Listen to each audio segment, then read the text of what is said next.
va partir du côté de Nantes avec notre guide Guillaume Crouzet, qui est déjà parti. Lui, Et déjà oui, sur la... je suis déjà parti, tu vois, je suis sur l'embarcadère. Ah ben voilà. Chaque été à Nantes, depuis quelques années, figure-toi, il y a une balade artistique qui est organisée. C'est un voyage assez étonnant, ça s'appelle justement le voyage à Nantes. C'est un voyage d'art contemporain puisqu'il y a des installations éphémères, un parcours fléché en vert qui va d'une installation à un musée. Ça se tient de juillet en août, mais je vous propose tout de suite d'en avoir un avant-goût.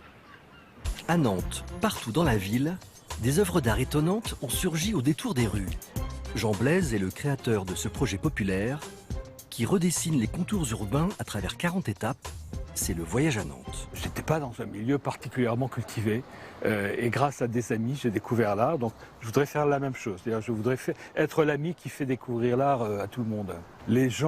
Tous les gens ont envie d'être surpris. Puis même s'ils ne comprennent pas, de toute façon, la surprise, c'est bon pour la santé.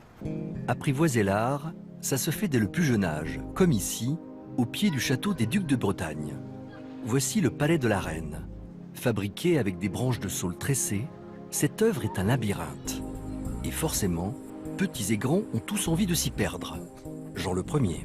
J'ai toujours un regard d'enfant sur les œuvres que je commande. Parfois, on découvre des réalisations totalement inattendues, qui nous étonnent nous-mêmes. Et le point d'orgue, c'est ça. Une image insolite située à 3 km de Nantes. C'est la Maison dans la Loire. Une bâtisse en pierre échouée, silencieuse, au beau milieu du fleuve. Si on aperçoit cette œuvre étonnante de la berge, pour en découvrir tous les détails, il faut s'en approcher en bateau. C'est une œuvre du metteur en scène de Royal de Luxe, la grande compagnie de théâtre de rue que tout le monde connaît, Jean-Luc Courcou, qui a imaginé cette maison qu'on est allé chercher à l'embouchure de l'estuaire, très loin, à Lavaux. C'est un roman ou un tableau de Magritte en 3 dimensions. Cette maison, haute de 3 étages, a été déplacée à l'aide d'un pousseur de barge, puis installée sur des pilotis grâce à une grue. Cette œuvre de béton atypique est la parfaite illustration qu'à Nantes, les artistes s'autorisent toutes les audaces, même les plus folles.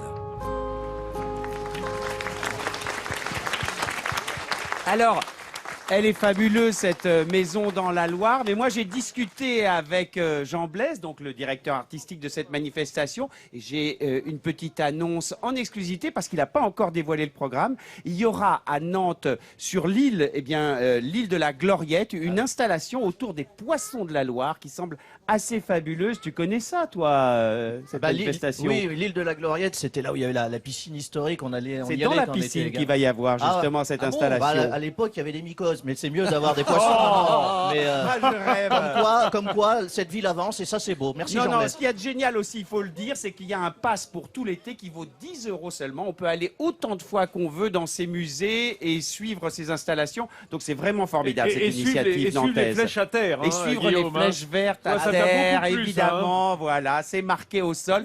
C'est facile pour se repérer.